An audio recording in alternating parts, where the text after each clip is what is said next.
खासदार साहेब जय शिवराय. जय शिवराय. आज महाविकास आघाडीच्या सगळ्या कार्यकर्त्यांची बैठक पार पडली. सर, काय ठरलं? अगदी सकारात्मक आणि अगदी खेळीमेळीच्या वातावरणात ही बैठक पार पडली. महायुतीमध्ये ज्या पद्धतीने ओढाताण सुरू आहे तशी महाविकास आघाडीमध्ये अजिबात नाही. महाविकास आघाडीमध्ये पूर्णपणे एकवाक्यता आहे आणि शिवसेना असेल, काँग्रेस असेल, राष्ट्रवादी काँग्रेस, शरदचंद्रजी पवार पक्ष असेल, आम्ही सगळेजण एक विचारानं कशा पद्धतीने पुढे जायचं या संदर्भात सगळेच ज्येष्ठ कार्यकर्ते होते, सगळे ताकदीचे कार्यकर्ते, या प्रत्येकाचं आपापलं जे म्हणणं आहे ते समोर आलं आणि त्यानुसार पुढे जायचं ठरलं. सर, काल अजित पवारांनी तुमच्यावर जी टीका केली की बाबा हे 2-2.5 वर्षापूर्वीच राजीनामा देणार होते, मतदारसंघात मला फिरणं शक्य नाही, मला माझा व्यवसाय आहे, मला मालिका चालवायच्या आहेत. नेमकं खासगी काय ठरलं होतं? तुम्ही सांगताय ते खरं की अजित पवार खोटं बोलताय? खासगीतल्या गोष्टी सगळ्याच बाहेर सांगायच्या नसतात आणि मला असं वाटतं की दादांच्या आरोपांना उत्तर द्यायला मी बांधील नाही. आदरणीय पवार साहेबांनी मला ही संधी दिली आहे. आदरणीय पवार साहेबांच्या मार्गदर्शनाखाली मी काम करतो. त्यामुळे या संदर्भात पवार साहेबांचं जर काही म्हणणं असतं तर मी उत्तर द्यायला बांधील आहे. दुसरी महत्वाची गोष्ट, राजीनामा देण्याचा विचार जो मनात येतो हे दादांपेक्षा जास्त चांगलं कोणाला ठाऊक आहे? प्रश्न असा आहे, त्यांच्या म्हणण्यामुळे मतदारांमध्ये कन्फ्युजन होऊ शकतं. खरं काय? का कन्फ्युजन होईल? कन्फ्युजन होण्याचं काहीच कारण नाही, कारण पार्लमेंट मधला अटेंडन्स कुठेही कमी नाही, संसदेमधली कामगिरी कुठेही कमी पडली नाही. असं काही घडलंय का की समजा 2.5 वर्षानंतर असं वाटलं आणि त्यानंतर अमोल कोल्हेंनी पार्लमेंटमध्ये बोलणंच सोडून दिलं, अमोल कोल्हेंनी सर्वसामान्य शेतकऱ्यांचे प्रश्न मांडले नाहीत, अमोल कोल्हेंनी नॅशनल हायवेच्या माध्यमातून 19,500 कोटी रुपयांचा निधी आणला नाही, असं काही घडलंय का? जर हे सगळं घडलंय सकारात्मक दृष्टीनं, कारण 19,000 कोटी रुपयाचा निधी येतो, इंद्रायणी मेडिसिटी सारखा प्रकल्प येतो, Pune Nashik semi high speed railway मार्गी लागते, राष्ट्रीय वनौषधी संशोधन केंद्रासारखा प्रकल्प, त्याचा DPR हा सबमिट होतो. तर या सगळ्या गोष्टी जेव्हा होतात, कोविडच्या काळात, कोरोनाच्या काळात 5 लाख नागरिकांचं लसीकरण करणारा शिरूर लोकसभा मतदारसंघ हा पहिला मतदारसंघ आहे. या सगळ्या गोष्टी जर होत होत्या तर मला वाटतं की असा एखादा विचार बोलून दाखवणं, त्यामुळे मतदारांच्या मनावर परिणाम होईल असं मला वाटतं.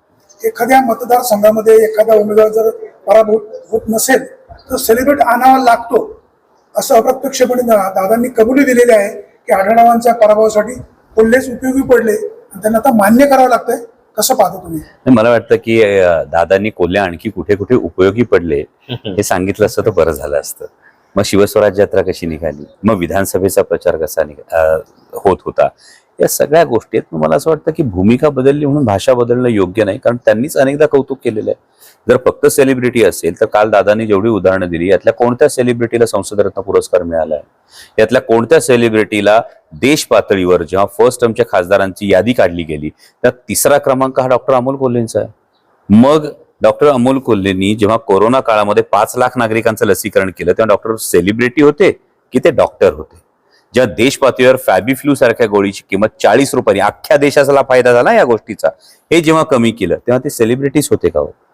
जेव्हा 19,500 कोटी रुपयांचा नॅशनल हायवेचा निधी येतो, हा काय सेलिब्रिटी म्हणून दिलाय का, की संसदरत्न पुरस्कार सेलिब्रिटी म्हणून दिलाय? तर मला असं वाटतं की उगाच काहीतरी सॉफ्ट टार्गेट, आणि जर कंत्राटदार चालतात, परदेशात कंपन्या असलेले लोक चालतात, जे असे लोक की जे फक्त डिफेन्सच्या विषयीचे प्रश्न विचारतात, असे लोक खासदार म्हणून चालतात, ज्यांच्या दगडाच्या खाणी आहेत असे लोक चालतात, मग कलाकारांनी काय घोडं मारले?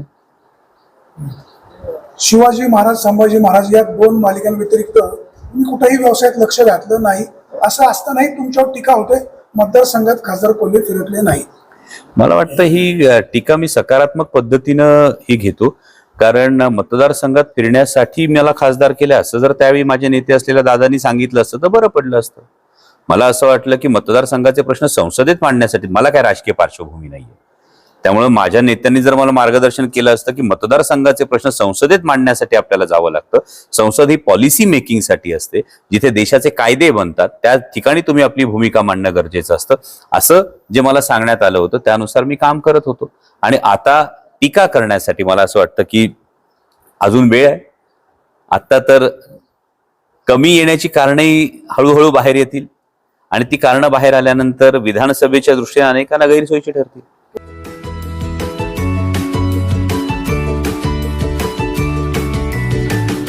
बातम्या शेतीच्या, बातम्या मातीच्या, बातम्या अन्यायाच्या, गुन्हेगारीच्या,